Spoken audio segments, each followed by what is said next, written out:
What's up, Unbroken Nation? Hello, my friends. I'm Michael Unbroken, host of the Think Unbroken podcast and founder of ThinkUnbroken.com. And I'm honored to be your trauma coach and mentor because I believe that everyone is capable of getting unstuck, cultivating self-love, and becoming the hero of their own story. I believe that when implemented correctly, the practical tools and education you will receive from this show will help you lead an unbroken and extraordinary life. I believe that no matter what we come from, that we all have the ability to choose ourselves first, to create and manifest a powerful and grace-filled future and love the reflection in the mirror. I believe that every day is a day to grow, learn, heal, and change. That's why I started my company, ThinkUnbroken.com, which is an online training and healing and personal growth platform where you get everything that I know about how to get motivated, be accountable, get out of the vortex, and become the hero of your own story through community, connection, and commitment. For more information, visit ThinkUnbroken.com. Please listen closely as you may learn just one thing that will help you be unbroken. And please share this episode with at least 3 of your friends because we all need community and connection in our healing journey. And be sure to DM me and tag me on Instagram at Michael Unbroken so that I can say hi. I just want to thank you again for being a part of this, for listening and being a member of the Unbroken Nation. Now, let's get into today's show and make the world unbroken.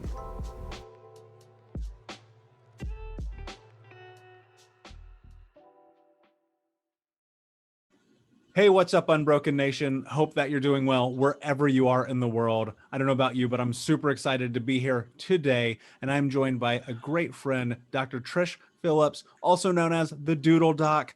Trish, my friend, how are you today? I'm so excited to have you here. Oh, I'm just wonderful. Thank you so much for having me. It's Yeah. literally all my pleasure. I have been a fan of yours for a while, so I'm a little bit fanboying out over here. For those who may not know you, can you just tell quickly who you are? Yeah, sure. I'm based in Southern California.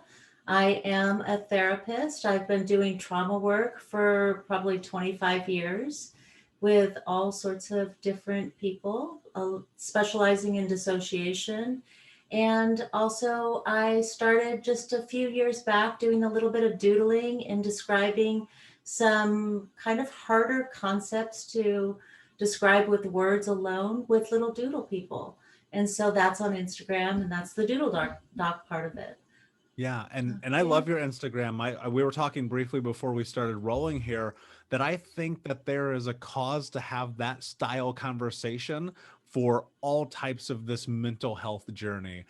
I'm very curious, where did that come from? How do you start that? And if you haven't, guys, go and check out the Doodle Doc on Instagram and you'll see exactly what we're talking about. But where does that come from? How did you begin that? Okay, so let's see. It started back. I want to say probably like 2015. Actually, I got my doctorate around 2012. I started my doctorate journey, and so just made a decision to only study things that were deeply personal to me and that very meaningful to me. And I knew that that would translate to my clients very well, to my life very well. And so I started to really deeply study interpersonal neurobiology and the connection piece and the importance of deep relational connection and understanding the brain function of it and all of that. And so part of that journey was studying with someone in Portland. And she's just a master at this. And I would go to her house. And on the very last day that I was at one of these retreats, we were doing what she calls like a rest time. So we were taking like an after lunch little nap kind of thing.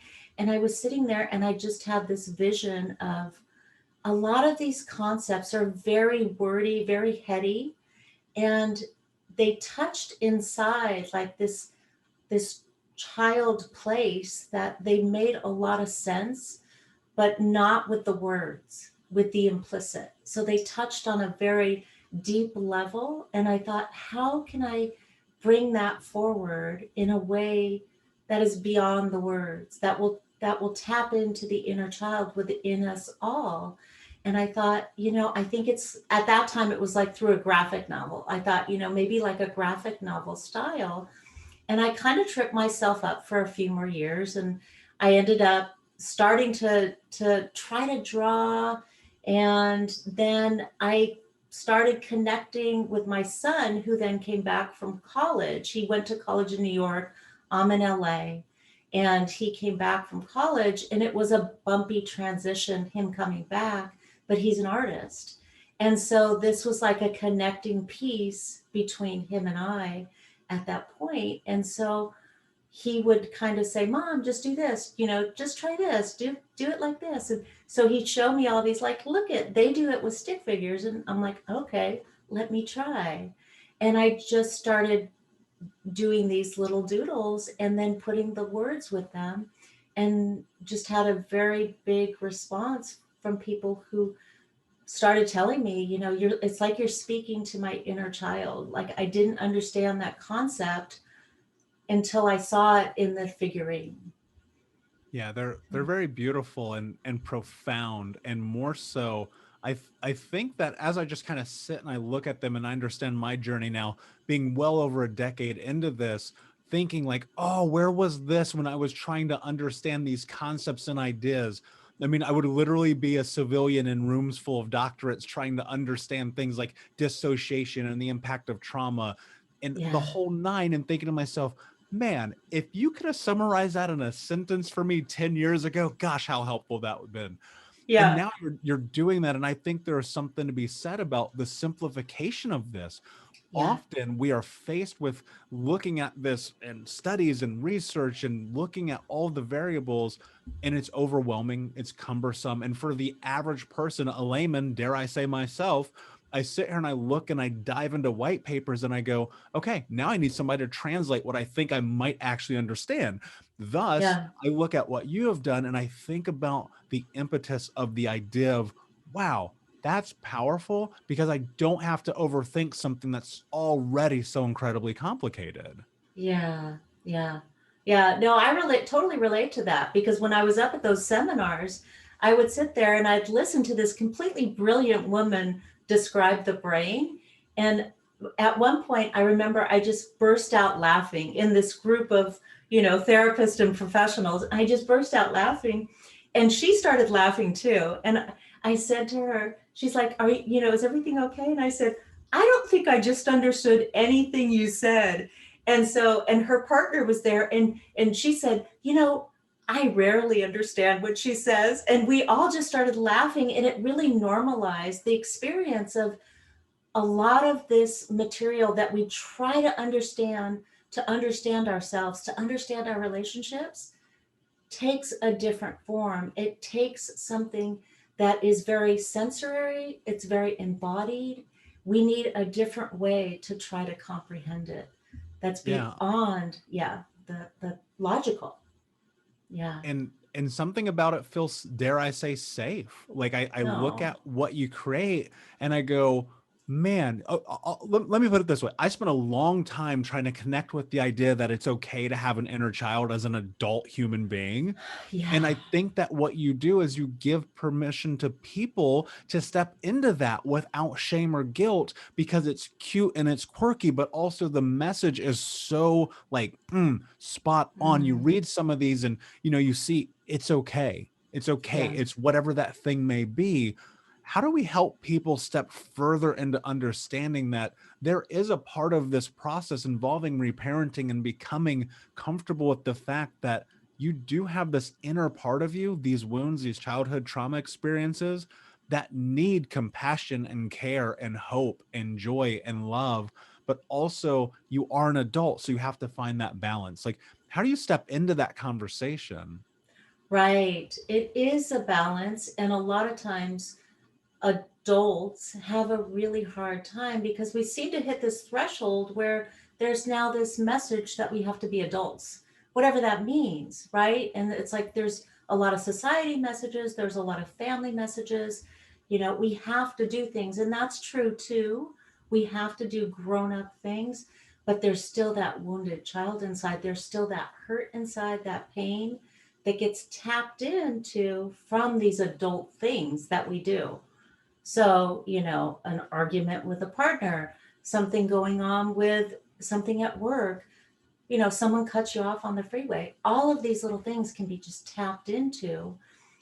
And to tell the adult person that, these reactions that you're having are coming from this place inside that now needs that healing, that needs you to turn towards and attend to. This child inside that we can turn toward and attend to. Like you said, there can be tremendous shame. I work with a lot of people that say very same thing, but I'm an adult. I have my own children. I've been married for 20 years. I'm a CEO of a company. Why would I go ahead and do inner child work? This doesn't make any sense to me. That was so long ago. And what that is that's the cut off. That's the protector part, the adult protector part that is saying, cut that off because it's so painful. Let that go. It's so painful. And so what I like to do, and what I hope that the doodles do, is to decrease the shame and to normalize that everybody who was raised by people have some kind of wound. No one comes out of childhood unscathed. No one. There's not my own children. There's not a person in the world that come through childhood unscathed, because there's no perfect parent. And there really, it would really do us no good if there was, because this is how we learn too, is through the rupture and the repair. And so really it's normalizing that, we all have this. And when you start to feel it, that, it is okay to turn that compassion back inside, that warmth back inside. Yeah, I love that. What I'm really curious about right now is how much of that experience that we have as adults in this place in which we say, I don't want to tap into that shame, guilt, fear, whatever that word may be, is in direct correlation with dissociation. Because as I think about my experience and finally making that decision to walk over that threshold, it was very much acknowledging like, oh, I'm dissociated. I have been in fight or flight response because I grew up bathed in cortisol, a person who has an ACE score of 10, looking at this as a survival mechanism to be alive. And now that I'm through that, I can now look back at it retrospectively and go, oh, of course that makes sense. But how much of that is true to be on par that it is in fact a symptom of dissociation to be scared or fearful of the idea of the inner child? Right. It is very much so. You're right on there, because when we are children and something happens, very much the attachment style of the parenting and what happens with these relationships that we're in, we're often thrown into that sympathetic arousal state of fight or flight. And so in fight or flight, we can either stay in an anxious, angry state, or we can go into the freeze, the dissociative, the completely cutting off of the pain of it. And so the protection part comes with, I can't look at that because it would be too painful, and I have to keep going. I have to survive. So at first, it's always like, wow, look at what you have done to survive this situation. Look at all that you have done to make it through this situation, and to really work with the fear of bringing it back forward. It's like, what is the fearful part of you really afraid of now as an adult? If we start to feel into the body, because with dissociation, we have to go into the sensory place. We have to go into the body to find the implicit. There might not be a narrative story that would come forward with it, but there might be like a fluttering of the heart. There might be like a clenching inside, or, some nauseous feeling in the stomach. And that might start forward first, and then breaking through that dissociation, like you said. Yeah, and that's so true. And I think about the greatest growth in my journey being Yeah. in that moment in which I started to reassociate, got my brain and body back together, Yes. primarily through body work, right? And like Yeah. getting comfortable with the idea of gentle touch and Yeah. not and non-sexual gentle touch and being a human being who just could simply exist within this framework of this system that I exist in. And in that process, one of the things that I noticed that was really profound was journaling had the same effect for me. And in that, I found that if I could take these thoughts, ideas, and concepts and just make them exist, then Mm. I could start to see change. And then I not combated that, excuse me, I combined that with other pieces of tools and puzzles and routines that I just kind of stuck with daily. What I noticed in that process of what I would call showing up for myself every day, doing the work, doing the hard things, studying, learning, understanding, is effectively I was reparenting myself because Right. I grew up like latchkey kid as you can be, not to mention obviously growing up in traumatic household, and I had no structure at all, especially around this idea of love, care, health, compassion, all of these things. Can you Yeah. talk about A, what is reparenting, and B, the impact that it has when you are on this journey? Yeah. So reparenting, I mean, first we start with parenting. So we were parented, and how do we get the idea of how we speak to ourselves, how we treat ourselves is from our parents. So like the very example that you said is like that was very, it sounds like there was a lot of absence there. You know, there was a lot missing.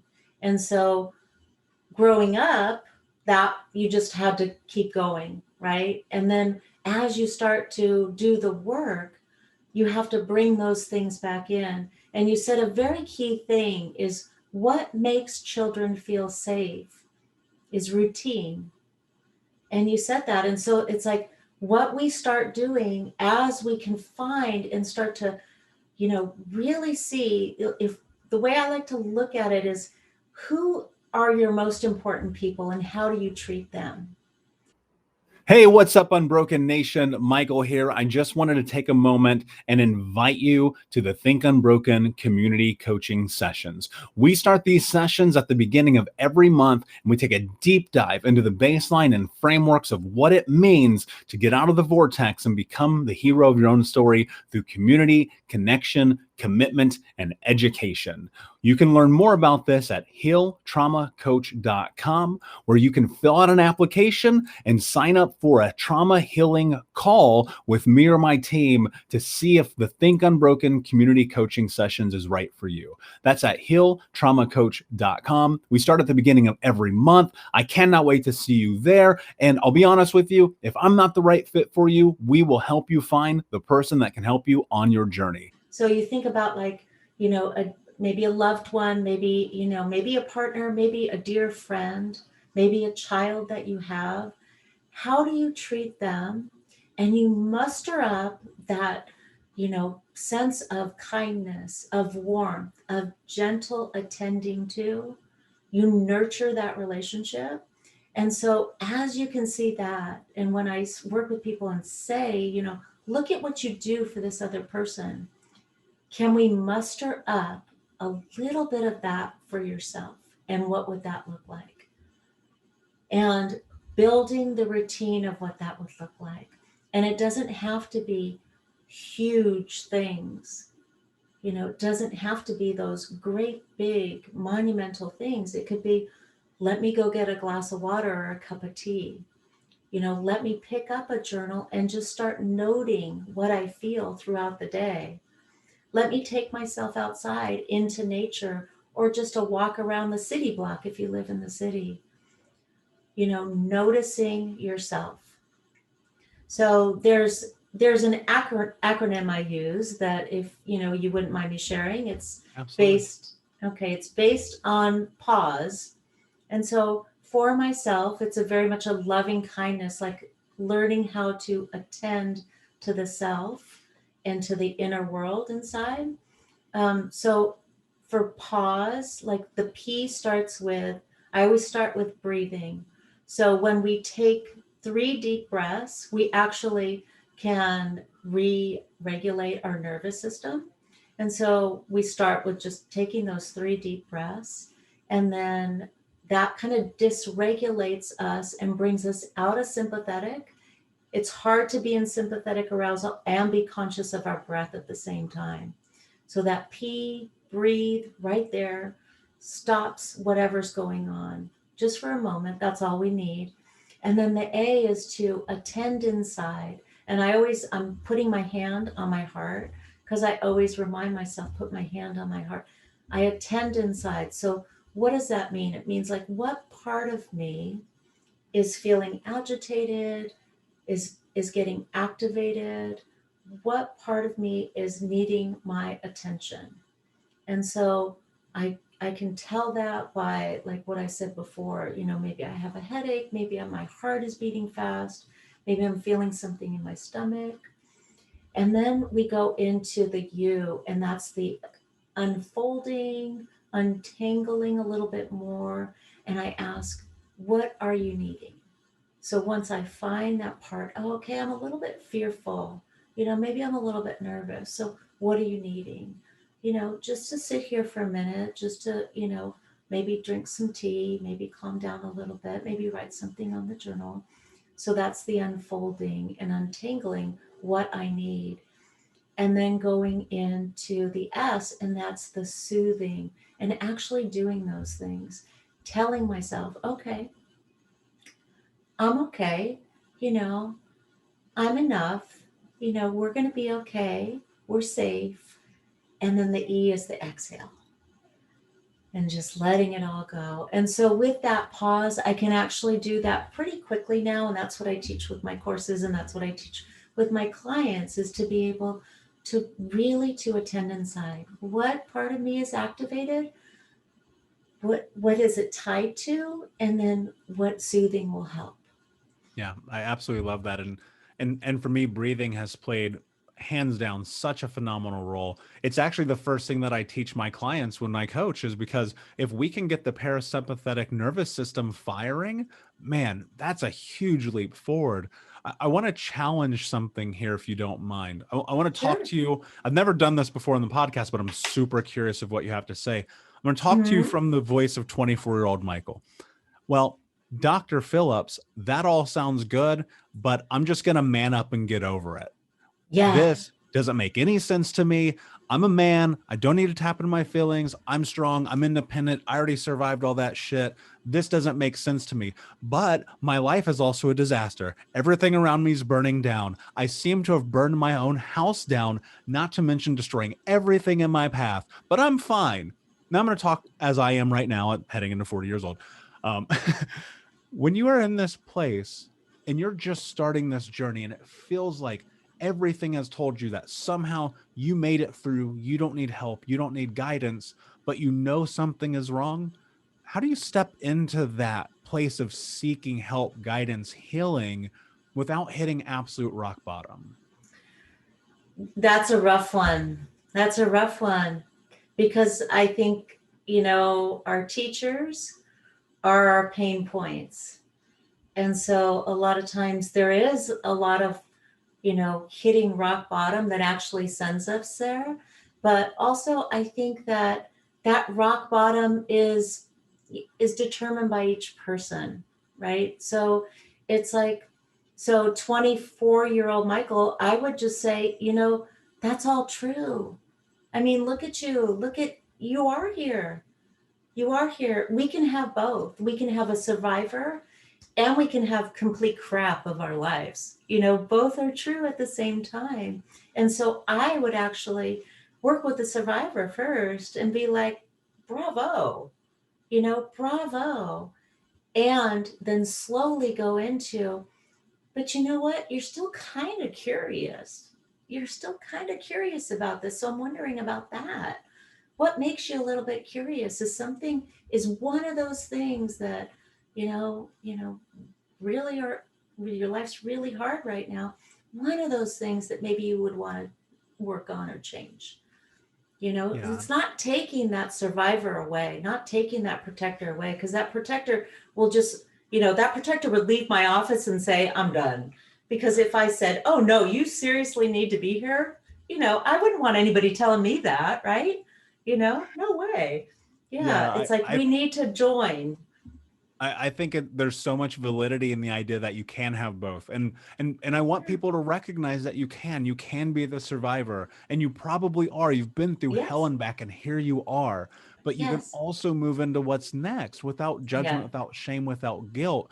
I think what we get caught up on so often is this idea that we have to do it all alone, and as well as yeah, I do, like that's not true.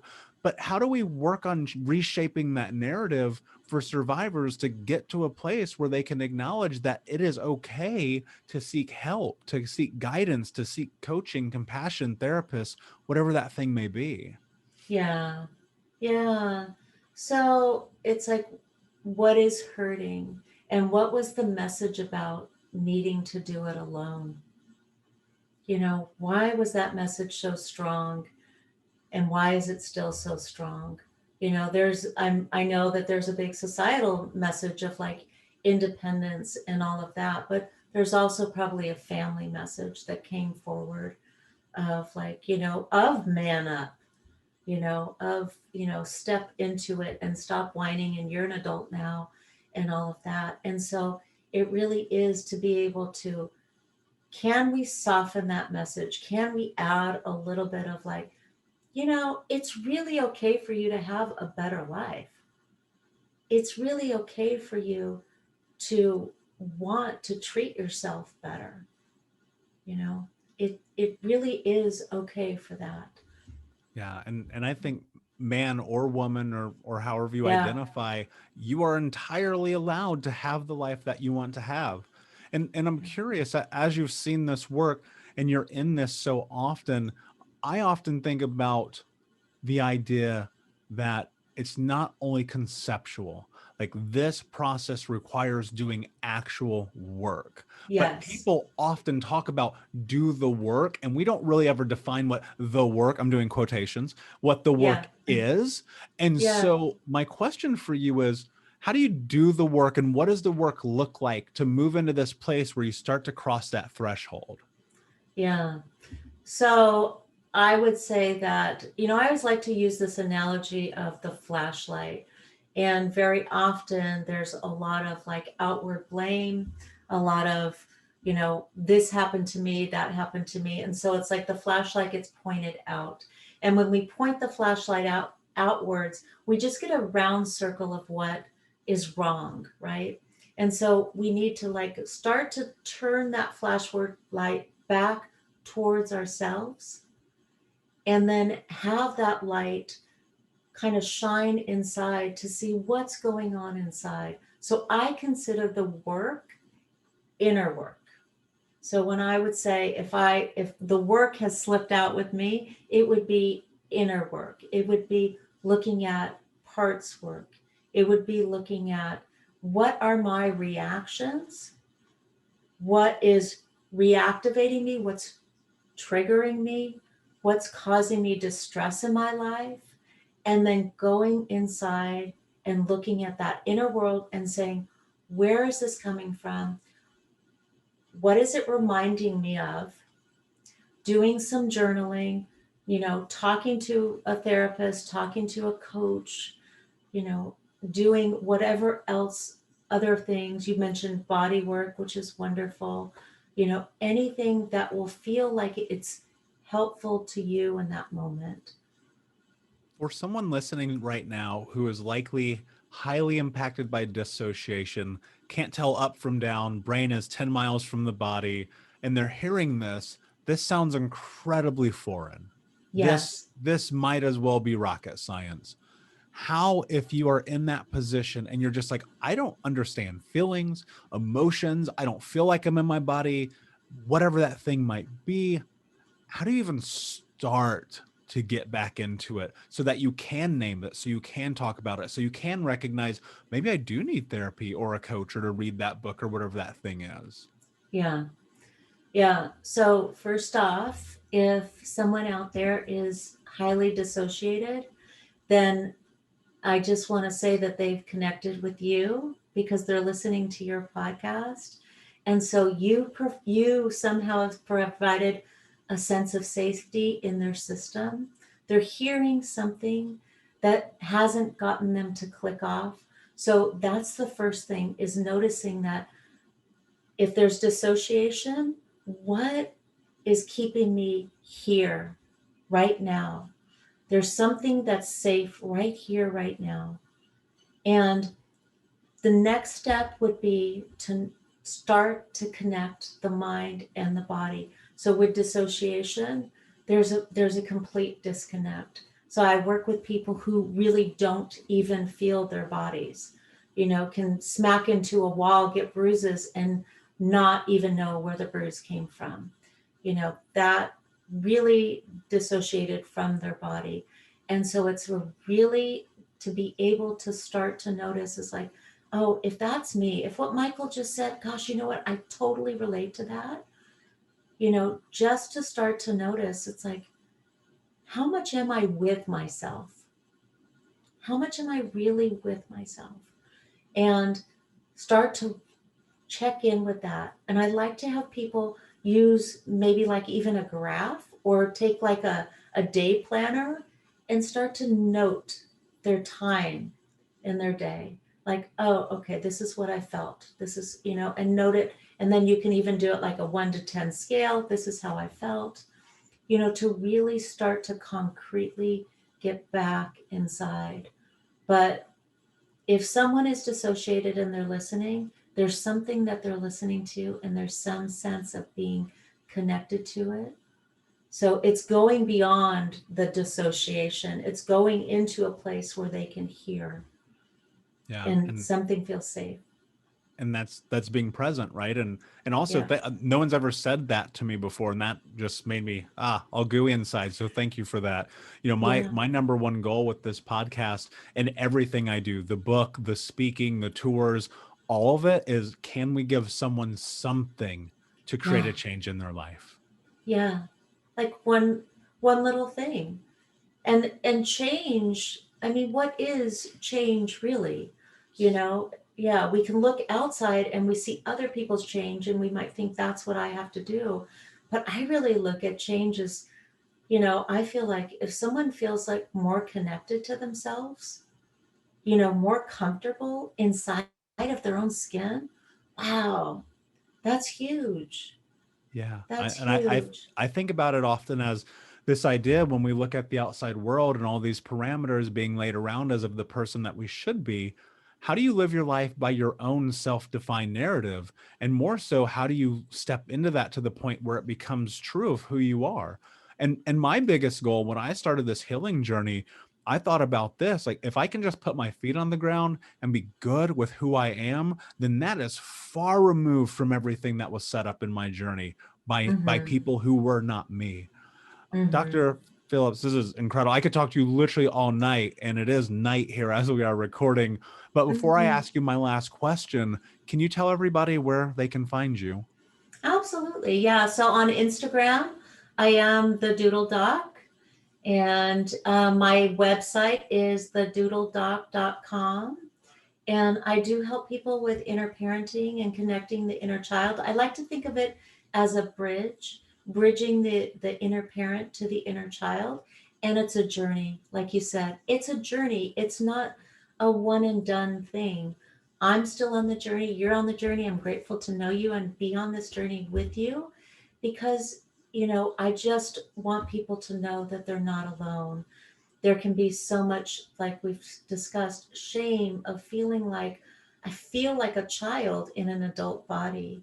And it's like, no, you're not alone with that. And it's okay. We can do that. So those are the places you can find me. And yeah. Yeah, I love it. Mhm. And I could not say that in any better way than you just could. When I created this concept called the 6 principles of healing trauma, one of them is in this together, meaning Yeah. that this is about us. This is about you not being alone. This is about community, and it's about how do we build sovereignty together, both Yes. independently and as a collective. And the words that you just said there resonate so true, because there's no question that if you're having this experience, that it is okay for you to seek help and not be alone in it. Dr. Yes. Philipps, my last question here for you is, Yeah. what does it mean to you to be unbroken? Mm. Oh, that's such a good question. Um, I I always tell people that they're not broken, and I feel like we often felt very splintered and felt like there was something wrong with us. And I think to truly embrace the concept of, we are not broken. We are just on a pathway to integration, to finding ways that we can be more solid with ourselves, more comfortable with ourselves, more kind to ourselves, more compassionate to ourselves. I think we're not broken. So I love your little handle there. If you've got your shirt on, Think Unbroken. It's so wonderful. Yeah, So it's everything, and I got goosebumps because I'm just like, that's so true. That's what this is about. How do you get to that place? And that's yeah, so much of our journey. Dr. Trish yeah. Philipps, it's an absolute pleasure. Thank you so much for being here. Unbroken Nation, please go check out her work. I promise you, it's incredible. One of my Mm. favorite, if not favorite, mental health Instagram accounts on planet Earth. Please Oh. like, subscribe, comment, share, and let everyone know. And until next time, my friend, be unbroken. I'll see ya. Unbroken Nation, hope that you just got a tremendous amount of value from today's episode. I want to know what you think. Please do me a favor and review, rate, and share the episode with 3 friends on social media today. It would mean the world if you did, because ultimately at the end of the day, creating community and connection is how we heal generational trauma in the world. And I need your help to do that, Unbroken Nation. So if you're on iTunes or Spotify or wherever you are, please like, comment, share, review. I want to know not only what you like about the show, but how I can make the show better, how I can make this further about helping you on your healing journey. So do me a favor, and when you do, shoot me a screenshot of you making the review to my DM at Michael Unbroken on Instagram so that I can have a conversation with you, say hi, and more importantly, so I can share it with the Unbroken Nation. Thank you so much, my friend.